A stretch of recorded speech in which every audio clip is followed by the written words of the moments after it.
शुरू कीजिए दीदी। प्रणाम जी।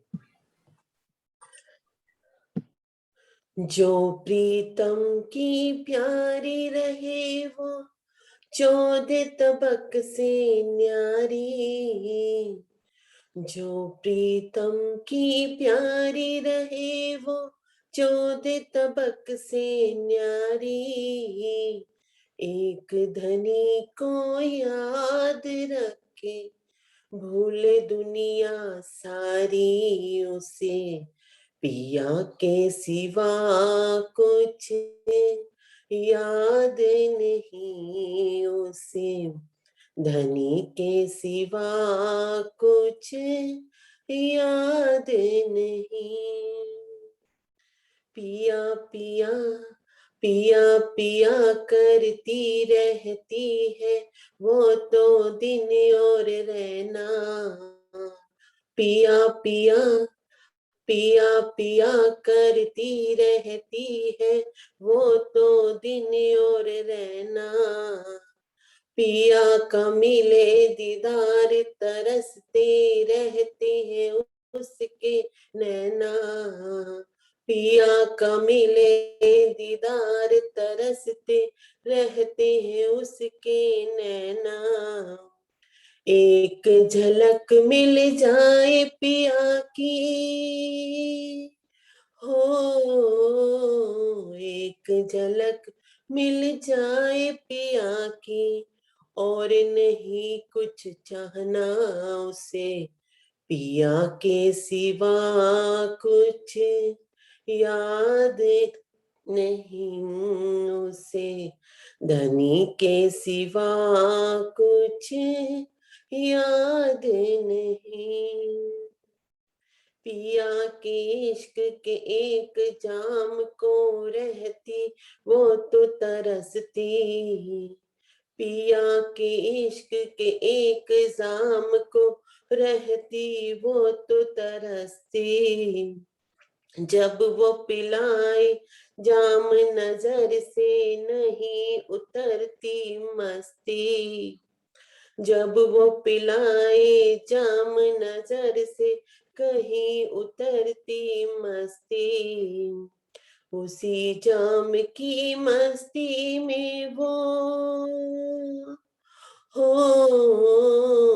उसी जाम की मस्ती में वो खो जाती है इतना उसे।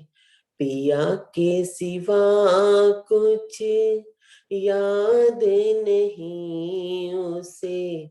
धनी के सिवा कुछ याद नहीं। अर्ज करे अंगना इतनी सदा इश्क में गर्क ही रखना। अर्ज करे अंगना इतनी सदा इश्क गर्क ही रखना।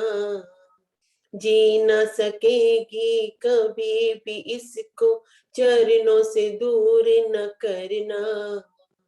जी न सकेगी कभी भी इसको चरणों से दूर न करना। निस्बत आपसे मेरी प्रीतम हो। निस्बत आपसे मेरी प्रीतम हम है तेरे सहारे। खिलवत में पिया अब तो उठा लो तुम हो प्राण हमारे से। पिया के सिवा कुछ याद नहीं उसे। धनी के सिवा कुछ याद नहीं। जो प्रीतम की प्यारी रहे वो 14 तबक से न्यारी।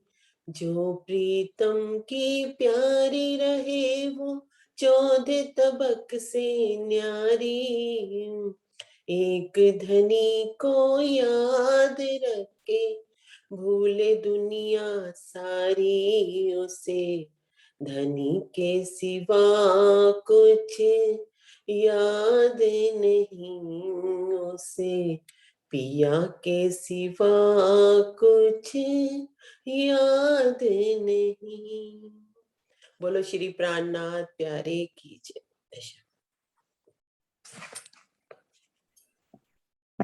धन्यवाद प्रवीण दीदी। प्रणाम। प्रणाम जी। शुरू करते हैं सुंदर साथ जी। प्रथम लागू दुई चरण को, धनी न छुड़ाइयो खीन। लाख तली लालेड़िया, मेरे जीव के ही जीवन। इन पांव तले पड़ी रहूं, धनी नजर खोलो बातून। पलना वालू निरखो नेत्रे, मेरे जीव के ही जीवन। मेरे जीव के ही जीवन। बोलिए श्री प्राणनाथ प्यारे की जय। बोलिए श्री सद्गुरु महाराज की जय।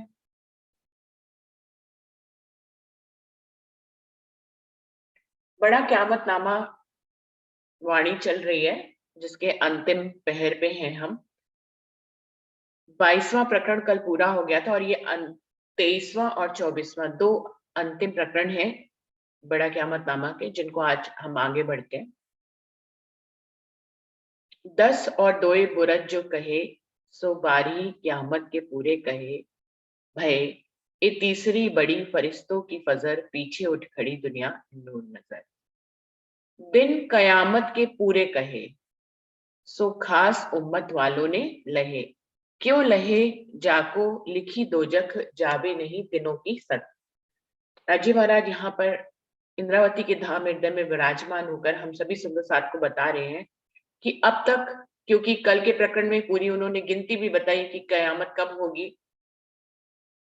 क़यामत के समय में 7वें दिन में योग माया के ब्रह्मांड में सब दोजख की अग्नि में जलकर और अखंड विस्तों को प्राप्त करेंगे। ये सारा 22वें प्रकरण में उन्होंने कल बताया। तो आज उसी से लिंक करके कह रहे हैं कि अब मैंने क़यामत के सारे दिनों को बता दिया है। दिन क़यामत के पूरे कहे, पूरे कह दिए, सो खास उम्मत वालों ने गए। लेकिन इसको समझेगा कौन? जो खास उम्मत है, जो परमधाम की ब्रह्म सृष्टियां हैं या फिर ईश्वर सृष्टि है, जिनको धनी के ऊपर कोई संशय नहीं होता। वो ब्रह्म सृष्टियों की तरह उनके पीछे पीछे धनी की हर बात को समझ लेती हैं। उनको खास उम्मत वाली जो है परमधाम की ब्रह्म सृष्टियां, ईश्वर सृष्टियां, उन्होंने इस क़यामत के दिन को अच्छी तरह से समझा और आत्मसात किया है।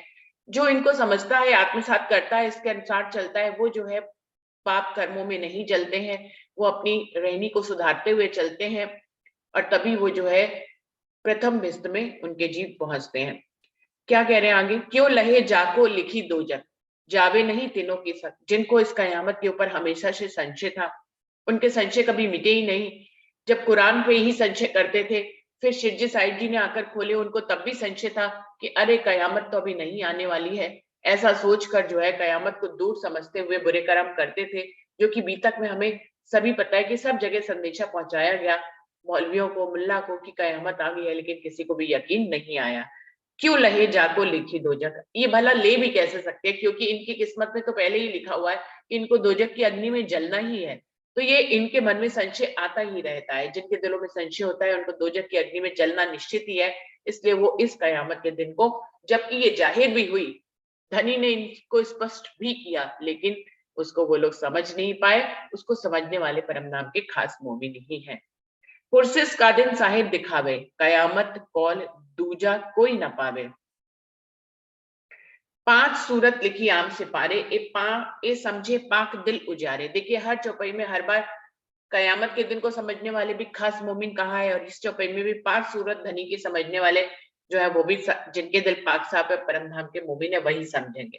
कह रहे हैं पुरसिस का दिन साहिब दिखावे। राजी महाराज ने योग माया के ब्रह्मांड में जो 7वें दिन की लीला होनी है, उसके बारे में स्पष्ट करके अपने इस बड़ा क़यामतनामा में उन्होंने सब कुछ स्पष्ट किया कि उस दिन क्या होने वाला है। कयामत कौल दूजा कोई ना पावे, इसलिए कयामत के जो शब्द है उनको धनी के बिना कोई भी खोल नहीं सकता है, और उसको समझने वाले भी सिर्फ परमधाम के मोमिन है, उसके अलावा कोई भी उन कौलों को समझ नहीं पाएगा।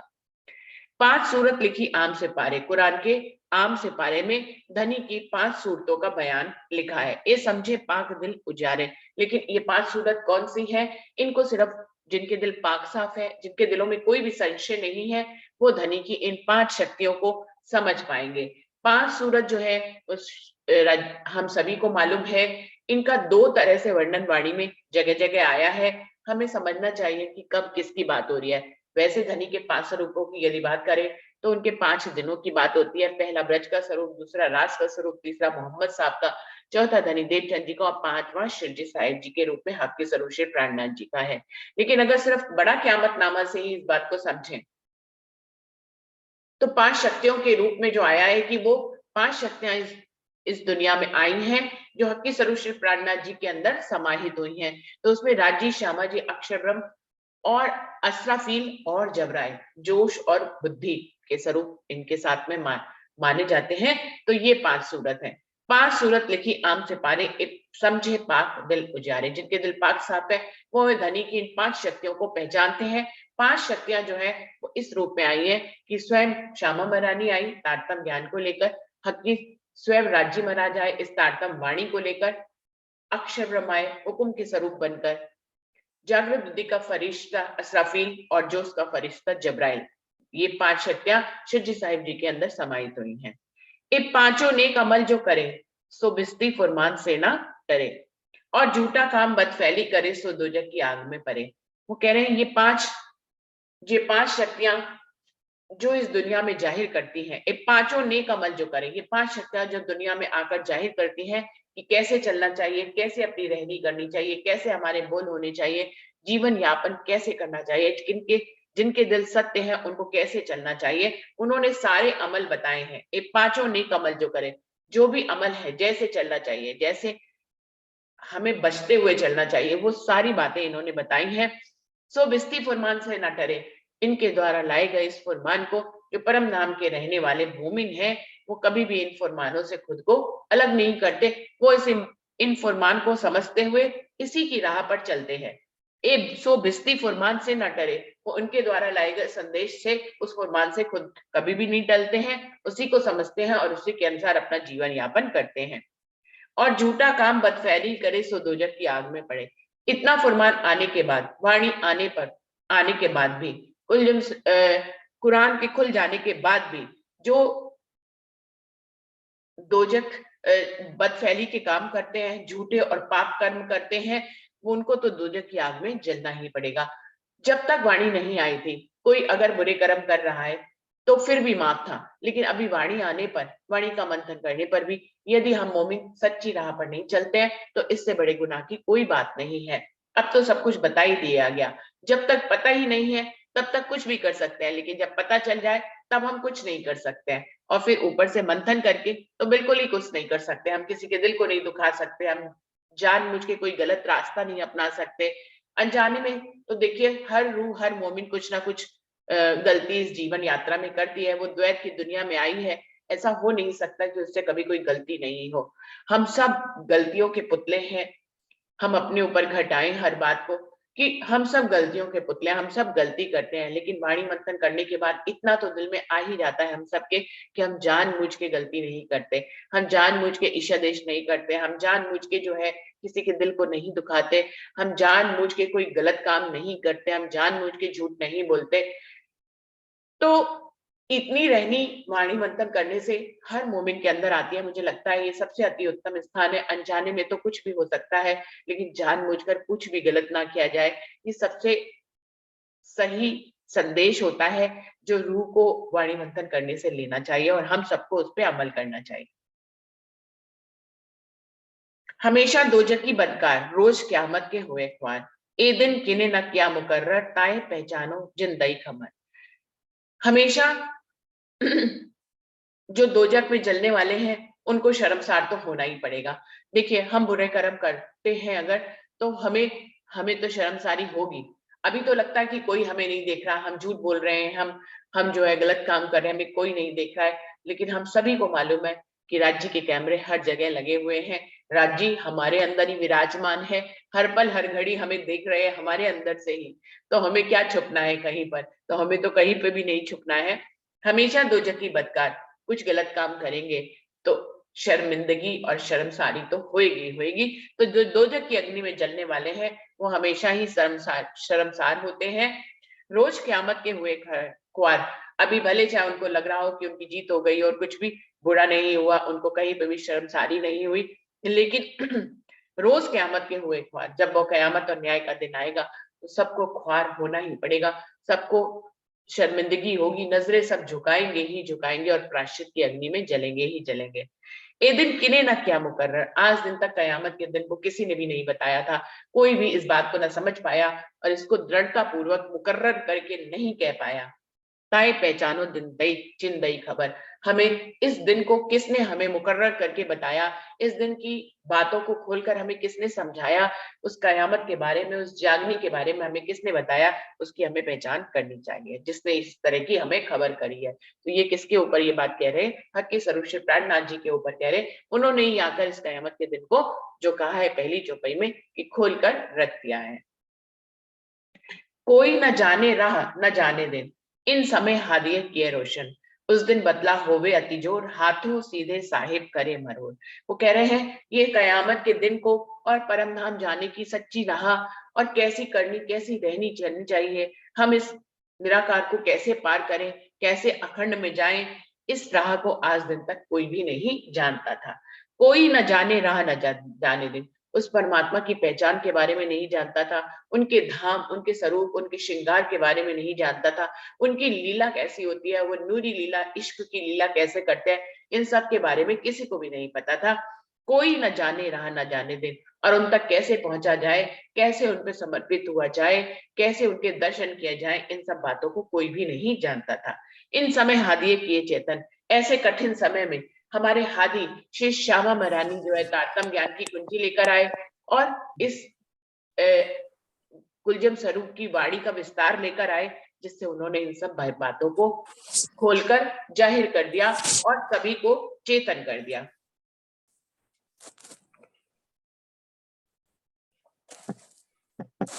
एक मिनट सुंदर साथ जी। उस दिन बदला होवे अति जोर, हाथों सीधे साहिब करे मरो।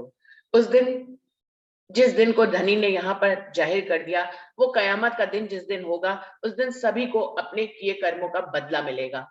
मोमिनों को उनके अच्छे कर्मों का बदला मिलेगा, वो वजीफे का दिन होगा, यानी कि रिजल्ट का दिन होगा, और बुरे कर्म करने वालों को दोजख की अग्नि में जलना पड़ेगा। तो वो दिन ऐसा होगा जिस दिन हर किसी को अपने कर्मों का बदला मिलेगा।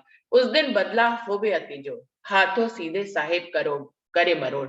वो दिन ऐसा होगा तब किसी की कुछ भी जो है चलेगी नहीं, कोई सिफारिश नहीं चलेगी, हाथों सीधे साहिब करो, सभी को आड़व हाथों आना ही पड़ेगा, धनी के हाथों में आना ही पड़ेगा, उनसे न्याय धनी सबका करेंगे, सबको उनके आगे झुकना ही होगा। कितने ही अहंकार हो, कितने ही दुनिया में ज्ञान के पदाधिकारी हो, सबको शिरजी साहिब अक्षर की पूरन पार्डन माखुल जमा इमाम मेहंदी के सामने झुकना ही पड़ेगा। वो दिन ऐसा होगा कि सबको धनी जो है आड़ो हाथे लेंगे ही लेंगे, हाथों सीधे साहिब करे मरोड़। तित पहुंच के सुध दई तुम्हें किन, बुजुर्गी दई इत इन, निहायत इस रोज की कोई ना पावे, एक पादशाह पुरसिस का दिखावे। वो कह रहे हैं हमें पहचानना क्या है, इतना सब कुछ धनी ने पूरी वाणी में बताया, हम बड़े क़यामतनामा के अंतिम चरण पर आ गए, तुम्हें ये सारी सुध तुम्हें किसने दी? ये पूरे परम धाम की सुध, परमात्मा की सुध, उनकी धाम की सुध, उनकी लीला की सुध, उनके स्वरूप और श्रृंगार की सुध, उनकी सूरत की सुध आज तक जो ब्रह्मांड में नहीं आई थी। तुम्हारे धाम हृदय में ये सारी बातों को देने वाले कौन है? चित्त पहुंच के सुध दई तुम्हें किसने तुम्हें ये बताया? कैसे तुम उस राह पे चलकर धनी के सामने हकीकी बंदगी करने लगे, मार्फत की बंदगी करने लगे, मार्फत का सजदा बजाने लगे। आज दिन तक कभी ध्यान में आया नहीं था कौन परमात्मा, किसके आगे सजदा बजाए, ये सब कुछ परम धाम के 25 पक्ष, उनकी लीला, उनके सुख, ये सब कुछ कौन देने वाला है? तित पहुंच के सुध दई तुम्हें किसने तुम्हें ये सारी सुधे दी है? बुजुर्गी दई ए दिन, और यहाँ पर इन सब की पहचान कराकर तुम्हें वो सारे सुख दिए, तुम्हें उस सुख को लेने के काबिल अपनी मेहर से बनाया। इस ब्रह्मांड में हम ब्रह्म सृष्टियों की बुजुर्गी को जाहिर किया, अपनी बुजुर्गी को जाहिर किया, अपनी साहिबी को और रूहों की साहिबी को जाहिर करने वाले कौन है? बुजुर्गी दई दिन, यहाँ पर तुम्हें सभी से आगे कर अपनी मेहर में लेकर परम धाम और राज्य महाराज के सुख देने वाले और तुम्हारी बुजुर्गी को इस दुनिया में जाहिर किसने किया? स्वयं राज्य महाराज ने किया। ये सबसे बड़ी मेहर है जो हम रूहों के ऊपर धनी ने करी। इस ब्रह्मांड में आकर हमें ज्ञान दिया, हमें राज्य महाराज की पहचान कराई, उनकी लीला की पहचान कराई और इस ब्रह्मांड में हमें बुजुर्ग बनाया। निहायत इस रोज की कोई ना पावे, इस दिन की खूबी को कोई भी नहीं जानता था। एक बादशाह पुरसिस का दिखावे, खुद खुदा ने आकर ही अपने हकी स्वरूप में आकर इस पुरसिस के दिन यानी कि 7वें दिन की जो लीला है कि कयामत कैसे होएगी और कैसे जो है योगमाया के ब्रह्मांड में अखंड होएंगे, इसको धनी ने आकर स्वयं ही आकर खोला है। उन्होंने ये मुद्दा किसी और को दिया ही नहीं कि कोई और खोले। किनको नफा न देवे कोई, तब कोई ना किसी को दाखिल होए, कुवत तीन समय कहुए जाए तो कोई नफा किसी को न सके पहुंचाए। वो कह रहे हैं वो ऐसा दिन होगा जब कोई किसी को कोई भी लाभ नहीं पहुंचा पाएगा, तब कोई ना किसी के दाखिल होए, कोई किसी के दुख सुख पे शामिल नहीं हो पाएगा। हम यहाँ पे जब तक ये वाला दिन नहीं आया, हम एक दूसरे को जगा सकते हैं, हम एक दूसरे को समझा सकते हैं। देखिए अंतिम समय में सब एक समान हो जाएंगे। जो सुंदर साथ अभी भी बातें करते हैं, अरे भाई आपको ज्यादा आता है, किसी को ज्यादा कहते हैं, किसी को कम कहते हैं, किसी को तो ये कहते हैं इनको कुछ नहीं आता, किसी को कहते हैं अरे आपको बहुत कुछ आता है, हम तो अभी बहुत पीछे हैं।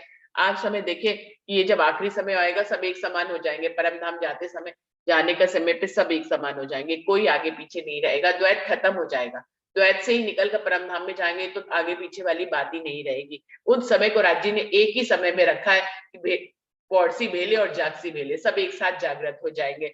तो कह रहे हैं कि जो 7वां दिन होगा तब कोई किसी को नफा नहीं पहुंचा पाएगा। नफा लेने का वक्त अभी है, अभी ये वाणी है, मंथन कर लीजिए, एक दूसरे को नफा पहुंचा लीजिए, खुद अपने जीव को नफा पहुंचाइए, दूसरों के जीवों को नफा पहुंचाइए। लेकिन तब वो व्यक्त होगा जब अंतिम समय आने वाला होगा, कोई किसी को नफा नहीं पहुंचाएगा।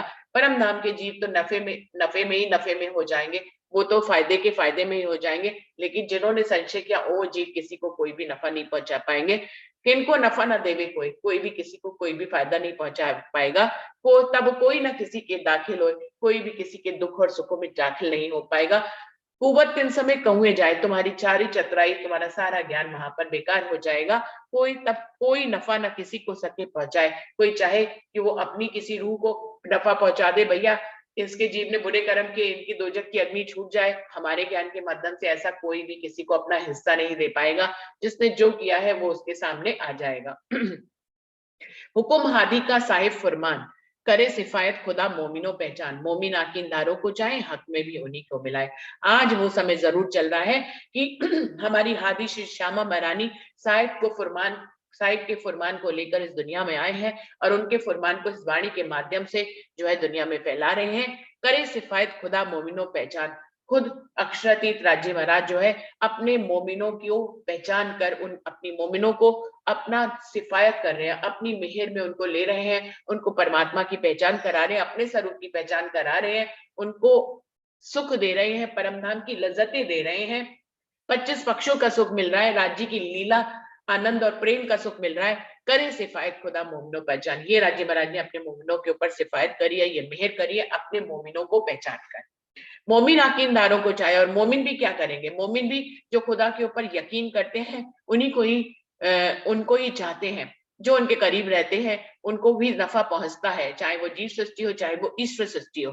मोमिन यकीनदारों को चाहे, जो खुदा की पहचान करेगा, जो चाहे वो जीव सृष्टि हो ईश्वर सृष्टि हो, हक में भी उन्हीं को मिलाए और उनकी पहचान कर धनी से उन पे यकीन लाएंगे, उनको भी हर प्रकार का सुख मिलने वाला है। परम धाम के मोमिन भी जो राज्य महाराज काम कर रहे हैं उनके साथी बनकर परम धाम के मोमिन भी यही काम कर रहे हैं, पूरी दुनिया में धनी की पहचान को फैला रहे हैं, लोगों में उनका यकीन पैदा कर रहे हैं और फिर उनको धनी से मिला रहे हैं, इन सुखों से सुखों में उनको ला रहे हैं। जब जाहिर हुआ रोजा और हज, तब काजिए खोलिया मुसाफ मगज, ए बात साहिबे छत्रसाल सो गई, घर इमाम मिलंदी छत्ता को दई। वो कह रहे हैं ये बात जब कुरान के सारे वेदों को अक्षरातीत आखिरुल ज़मा इमाम मेहदी ने खुद आकर वाणी के रूप में, कुलजन स्वरूप वाणी के रूप में खोल दिया, तब जाहिर हो गया कि रोजा किसको कहते हैं और हज किसको कहते हैं। जो मुसलमान जो है रोजा रखते हैं और तीर्थ यात्रा करते हैं, महीने महीने भर रोजा करते हैं, इसका मतलब क्या होता है बातूनी रूप में हमें समझना चाहिए। रोजा मतलब खुद को धनी के ऊपर कुर्बान कर देना, दुनिया की सारी ख्वाहिशों से खुद को अलग कर लेना, गुण इंद्रियों से खुद को बचाकर चलना और अपने आप को पूर्ण रूप से धनी के ऊपर समर्पित करना ही सच्चा रोजा होता है। और तीर्थ यात्रा क्या है? हमारा तीर्थ क्या है? हमारा तीर्थ तो धनी का दीदार करना ही है, उनका उनको देखना, उन दीदार करना, 25 पक्षों में रमण करना, आनंद की लीला में रहना, प्रेम की लीला में रहना, यमुना जी में डुबकी लगाना, हौज कौसर में स्नान करना, पुकराट पहाड़ की चांदनी पे जाकर झूले झूलना, यही सब हमारे हज है, यही हमारे तीर्थ स्थान है। दिन रात हमें चितवनी करके यही के सुखों को लेना चाहिए, मूल मिलावे में अपनी सुरता को ले जाकर धनी के श्रृंगार को अपने दिल में बसाना चाहिए, ये हमारा हज है। ये बात साहिबे छत्रसाल सो कही, राजी महाराज ने सारी बातें छत्रसाल जी को बताई हैं। घर इमाम मिलंदी छत्ता को दे, सारे मोमिनों में उनको सबसे अग्रणी मोमिन बनाया है छत्ता को। महाराजा छत्रसाल जी को अमरल मोमिन का खिताब दिया गया, उनको ये सारी बातें धनी जी ने बताई। हम मोमिनों को तो बताई बताई, महाराजा छत्रसाल जी को बताई, उनके हाथ में सब कुछ सौंप कर वो स्वयं जो है अंतर्ध्यान हो गए थे।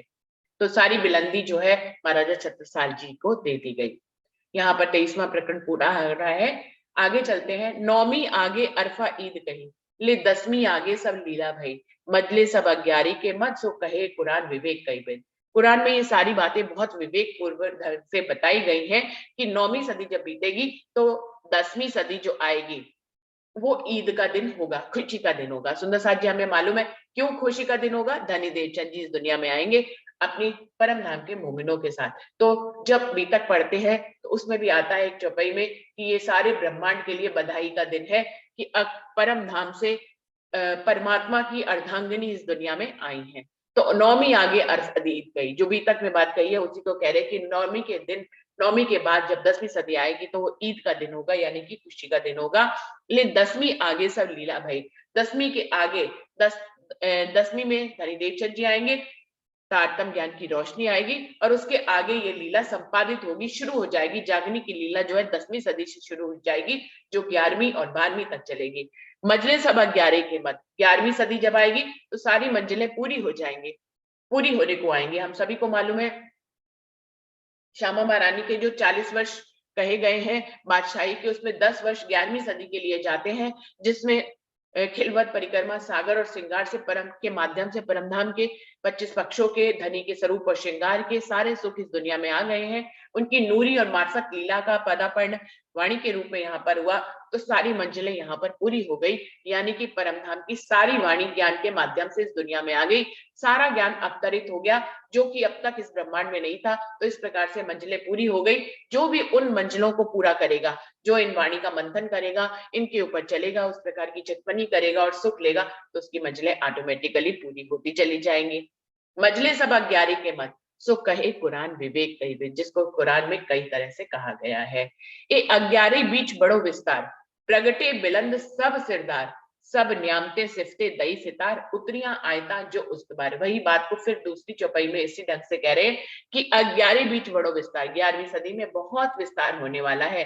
प्रगटे बिलंद सब सिरदार, परम धाम के सारे मोमिन तो इस दुनिया में 10वीं सदी में आ ही गए हैं, लेकिन जब वो यहाँ पर प्रकट होंगे तो अपने बिलंद यानी कि शिव जी साहिब जी को पहचानेंगे और जो बातें खिलवत परिक्रमा सागर श्रृंगार में उन सभी के सुखों को लेंगे और इसका विस्तार भी करेंगे। सब न्यामते सिफते दई सितार, परमधाम के मोमिन ईश्वर सृष्टि तो इस दुनिया में आई है, लेकिन जो हक्की स्वरूप श्री प्राणनाथ जी का स्वरूप इस दुनिया में आया है, उनको राजी महाराज ने सारी न्यामतें देकर इस दुनिया में उतारा है। उतरियां आयता जो उस्तवार, और उन्हीं के माध्यम से ये कुलजम स्वरूप की वाणी भी इस दुनिया में आई है। उतरियां आयतें जो उस्तवार, ये वाणी को कहा गया है कि ये महान आयतें उस स्वरूप के माध्यम से इस दुनिया में आई है। छिपा था बुजरक वक्त, जाहिर हुआ रोज दिखाई क्यामत, 11 शुक्ले चले सरदार, पीछे बारी में चले बदकार। वो कह रहे हैं ये कयामत का समय छुपा हुआ था, कुरान में लिखा तो था लेकिन कोई उसको समझ नहीं पाता था, इसलिए वो छुपा था। ये बहुत ही बुजरक वक्त था जो छुपा हुआ था। जाहिर हुआ रोज दिखाई क्यामत, आज ताजी महाराज ने इसको जाहिर कर दिया और कयामत के दिन को सबको दिखा दिया है। 11 शुक्ले चले सरदार, 11वीं सदी में परम धाम के मोमिनों को खिलवत परिक्रमा सागर श्रृंगार कयामतनामा आने से परम धाम के अनंत सुख मिलेंगे, जिसको वो शिव जी साहिब जी की सानिध्यता में लेंगे, जिसको हम सभी को मालूम है पन्ना जी में सबने वह वाले सुख लिए जो 10 वर्ष की लीला पन्ना जी में हुई। 11 शुक्ल चले सरदार, पीछे 12वीं में चले फटकार। उसके बाद जो है 12वीं सदी शुरू होगी, जिसमें जो है जितने भी जीव सृष्टि होगी वो धनी की पहचान जो नहीं कर पाएगी, वो जो है अपने आप को कोसेंगे कि हमें धनी का वो सुंदर समय मिला, लेकिन हमने उस समय में उनकी पहचान नहीं करी और हम जागृत नहीं हुए। जिन पाई राह रोज क़यामत, सो उठे फजर के नूर वक़्त, फजर पीछे जब उग गया दिन, तब तो तौबा तौबा हुई तन तन। वो कह रहे हैं, हाँ, जिन पाई राह रोज क़यामत, जिन्होंने उस क़यामत के दिन को समझा और उसकी राह पर चले, वो हमेशा सवेरा जब होगा तो उनका मुख जो है उज्जवल होगा। सवेरा होना किसको कहते हैं? कायमी के दिन सवेरा जब होगा, उन्हीं को ही पहली रिश्तों में जाना पड़ेगा, जो क़यामत के दिन को समझे, उसके ऊपर चले खुद को बचाकर, तो वो जो है फजर के वक़्त में उनका नूरी मुख जो है नूर की तरह चमकेगा, दमकेगा।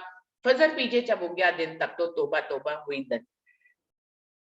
सुंदर साथ जी, वो 7वें दिन में तो लीला होएगी होएगी, लेकिन जो कयामत के दिन को पहचान कर उसके ऊपर चलता है, उसका मुख तो अभी से ही उजलित हो जाता है। उसके लिए भी कह रहे हैं, जो उठे फजर के नूर बखत, जब ये रोशनी तारतम यानी की रोशनी इस दुनिया में आ गई, उसके मुख को उज्जवल अपने आप हो जाएगा। फजर पीछे जब उग गया दिन, वो कह रहे हैं पहले तो सवेरा होता है, फिर सवेरे के बाद भी दिन उगता है, यानी कि दोपहर का समय आता है। फजर पीछे जब हो गया दिन, तब तो तौबा तौबा हुई तन तन। परम धाम के मोमिन तो इस सुख को लेंगे ही लेंगे, लेकिन फिर उसके बाद उनकी सानिध्यता में जो ईश्वर सृष्टि लेगी, वो भी अपने तनों में तौबा तौबा करके इस वाणी को लेते हुए, तौबा करने मतलब प्रायश्चित करने का समय आ जाएगा। सबको धनी की पहचान हो जाएगी, सब तौबा कर सकते हैं, अपने इस वाणी को लेकर अपने जीव को जगा सकते हैं, जीवों को अखंड मुक्ति प्राप्त करने की राह पर हम सब चला सकते हैं। तब तो दरवाजा मूद के गया, पीछे तो नफा काहू को न भया, सब जले जलिया आजा जेल, जाए उठाया असराफील। वो कह रहे हैं, जब शिरजी साहिब जी जो है कि आने का समय जब था, तब जो लाभ लेगा वो तो लेगा, उसके बाद ये दरवाजा जो है बंद हो जाएगा, फिर किसी को भी किसी का नफा नहीं मिलेगा। सब जले जला अजाजील, तब जो है सारे जीव जो प्रायश्चित की अग्नि में जलेंगे, विष्णु भी अजाजील भी जो है प्रायश्चित की अग्नि में जलेगा। 7वें दिन की लीला का बयान कर रहे हैं। तब असराफील जो एक सूर से उड़ाएंगे और दूसरे सूर में कायम कर देंगे, असराफील जो है सबको तारतम देंगे, और तब ये ब्रह्मांड जिसमें अक्षरातीत पूर्ण पारब्रह्म अपने मोमिनों के साथ आए थे, वो फिर दरवाजा बंद हो जाएगा, ये सृष्टि खत्म हो जाएगी, सब योग माया के ब्रह्मांड में अखंड हो जाएंगे। परम धाम के मोमिन परम धाम, ये उस समय की बात कर रहे हैं जब परम धाम के मोमिन अपनी परातम में परम धाम में जागृत हो जाएंगे, तब यहाँ पे हर तरह का दरवाजा बंद हो जाएगा। फिर ये दुनिया दोबारा बनेगी, मिटेगी, लेकिन उसमें अक्षरातीत पूर्ण पारब्रह्म और उनके मोमिनों की लीला नहीं होगी। एक सूरे उड़ाई के दिए, दूसरे तेरी मैं कायम किए, यो क्यामत हुई जाहिर दिन, मोहम्मदे करी उम्मत रोशन। इस प्रकार असराफील अपने एक सूर से सभी के अंदर ज्ञान भर देंगे, उनकी अज्ञानता को खत्म कर देंगे, और दूसरी 13वीं सदी में सबको कायमी मिल जाएगी। इस प्रकार से कयामत को राजी महाराज ने जाहिर कर दिया है। मोहम्मद करी उम्मत, राजी महाराज ने, मोहम्मद ने, हक्की स्वरूप श्री प्राणनाथ जी ने अपनी उम्मत के सामने ये सारी रोशनी करके दी है। सुंदर साथ जी, इन सब चौपाइयों को पढ़ने से ये लगता है कि 11वीं 12वीं और 13वीं सदी तो हो गई है, तो ये जो दरवाजा मूदने की बात है, क्या ये दरवाजा बंद हो गया है? तो सुंदर साथ जी, इसके लिए जवाब में रानी ने भी कहा है, जो हम बार बार बोलते हैं कि रात रखी कछु खैच के सो भी वास्ते तुम, ना तो लेते अंदर केती बेर है हम। क्योंकि परम धाम के मोमिनों की अभी जागनी लीला पूरी नहीं हुई। हम सभी को मालूम है, बीता साहब के माध्यम से, उस समय सिर्फ 500 ब्रह्म सृष्टि थी सुंदर साथ जी, सिर्फ 500 को जगा कर धनी वापस नहीं जा सकते। वो अंतर ध्यान होकर गुम्मट जी में विराजमान जरूर है, लेकिन अभी भी वो हम सब के बीच में छठे दिन में मोमिनों में विद्यमान होकर अभी जागनी लीला ब्रह्म सृष्टि, ईश्वर सृष्टि और जीव सृष्टियों की चल रही है।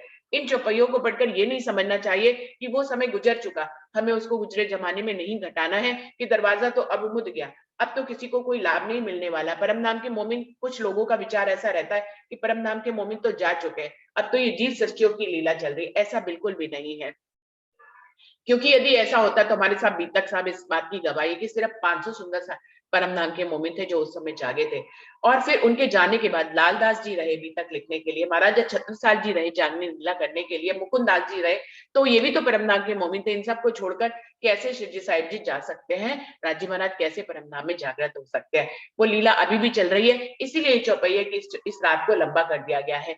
अभी जो काम होने थे 13वीं सदी तक पूरे, वो अभी पूरे ही नहीं हुए, लेकिन कुरान के वेदों को खोलकर उन्होंने इन चौपाइयों का चौपाइयों को यहाँ पे रखा है। कुरान में उस समय ऐसा कहा गया था कि 13वीं सदी में सारा ब्रह्मांड खत्म हो जाएगा, यानी कि परम धाम के मोमिन योग अपने आप जागृत हो जाएंगे परम धाम में और योग माया में भिसते बन जाएंगे। लेकिन अभी ये कार्य समय की गति से पूरा नहीं हुआ है, इसलिए समय की गति के अनुसार इस रात को लंबा कर दिया गया है। धनी अब कब कायमी करेंगे ये तो धनी ही जानते हैं, हम और आप नहीं जान सकते इन बातों को धनी ने अपने हाथ में रखा है, अपने हुक्म के हाथ में रखा है। हमें ऐसा बिल्कुल नहीं जानना चाहिए। हम अपने अंदर अपने अपने आप को मोमिन के भावों से समझते हैं और धनी को अपने अंदर हम महसूस करते हैं। इसी से हमें पता लगना चाहिए, हमें अपनी आत्म अपने हृदय की गवाही से समझना चाहिए कि वो समय अभी खत्म नहीं हुआ। हम सब मोमिन हैं, हम धनी के काम धनी की लीलाओं को समझ रहे हैं, देख रहे हैं, उसका आनंद ले रहे हैं। ये जीवों की लीला नहीं हो सकती सुंदर साथ जी। ये हम ब्रह्म सृष्टियों की लीला है जो रात को लंबी कर दिया गया है और आगे बढ़ा दिया गया है। हाँ, जो कुरान में 13वीं सदी के बारे में क्या है, यहाँ पर उनका वर्णन है, लेकिन अभी वो 13वीं सदी अगर घटित होने के समय पे आएगी तो अभी वो 13वीं सदी नहीं आई है, जबकि हम अपनी परात्म में जागृत हो जाएंगे। जबकि यहाँ पे दरवाजा मुद जाएगा, जिसको कहा है कि दरवाजा तो मुद के गया, पीछे तो नफा काहू को न रहा। इसका क्या मतलब है कि दरवाजा खत्म मुझ जाएगा, यानी कि इस ब्रह्मांड से अक्षरातीत पूर्ण पारब्रह्म अपनी रूहों को लेकर अपने परमधाम वापस चले जाएंगे। फिर किसी को कोई भी नफा नहीं मिलने वाला, इस ब्रह्मांड को इनाम मिल जाएगा। फिर इसके बाद जो ब्रह्मांड बनेगा उसमें किसी को कोई भी नफा नहीं मिलने वाला है। फिर पहले की तरह ऐसा हो जाएगा कि ये ब्रह्मांड बनेंगे मिटेंगे, लेकिन अक्षरातीत की लीला उसमें नहीं होगी। ये अक्षरातीत की लीला के कारण इस ब्रह्मांड को विशेष ब्रह्मांड कहा गया है। तो सुंदर साथ जी, यहाँ पर हमारी कुलजन स्वरूप वाणी पूरी होती है। समय भी ज्यादा नहीं रहा है, लेकिन फिर भी मैं ये आगे की कुछ हैं जो चौपाइयां उनको पढ़ती हूँ। श्री कुलजन स्वरूप ग्रंथ में जो खोजे चितलाए हद बेहद पर धाम लो आत्म दृष्ट लखाए। कुलजन स्वरूप ग्रंथ को जो करे नित्य विचार आत्म जागृत हो गई, खुले धाम के द्वार। श्री कुलजन स्वरूप ग्रंथ को नित्य सेवे जो कोई, पूर्ण प्रेम जो उपजे सत्वर दर्शन हुए। श्री कुलजन स्वरूप ग्रंथ को पढ़े पढ़ावे कोई, धाम रास ब्रज जागने मिले इन चित सुख सोए। कुलजन स्वरूप ग्रंथ को जो करे नित्य पाठ, अहनिस युगल स्वरूप सो खेले सातों घाट। श्री कुलजन स्वरूप ग्रंथ को सेवे आठों जाम, उन सब सुंदर साथ को करूं दंडवत प्रणाम, करूं दंडवत प्रणाम। आगे की इन बातों में भी उन्होंने कहा है कि जो कुलजन स्वरूप ग्रंथ की आज वाणी के रूप में जो वाणी आई है, जो उसको सेवेगा उसको धनी के दर्शन होंगे। जो इसकी इसकी पहचान करेगा पढ़ेगा उसको ब्रज रास और परम धाम के सुख मिलेंगे। वो जो इसको नित्य पाठ करेगा वो युगल स्वरूप के साथ सातों घाटों में खेलेगा। तो ये जीवों की लीला तो नहीं हो सकती सुंदर साथ जी। स्वयं राजी महाराज खुद ही अपनी सारी बातों को स्वयं खोलते हैं। हमें अपने ऊपर घटाकर देखना होगा, हमें अपने दिल की गवाही से समझना होगा। क्या कह रहे हैं कि कुलजन स्वरूप ग्रंथ को जो है इसमें खोज करता है वो बेहद में पहुंचता है। तो ये सारी बातें राजीव महाराज ने इसके माध्यम से हमें बताई है। चौपाई को दोहराते हैं सुंदर साथ जी। एक सूरे उड़ाए के दिए, दूसरे तेरी में कायम किए, यो क्यामत हुई जाहिर दिन, श्री मोहम्मद करी उम्मत रोशन, श्री मोहम्मद करी उम्मत रोशन। तो यहाँ पर वाणी की 18,758 चौपाइयां पूरी होती हैं और बड़ा क्यामतनामा संपूर्ण होता है। तो प्रणाम जी सुंदर साथ जी, आज राज्य की मेहर से बड़ा क्यामतनामा भी पूरा हो गया। अभी हम सब समझेंगे कि हमें आगे क्या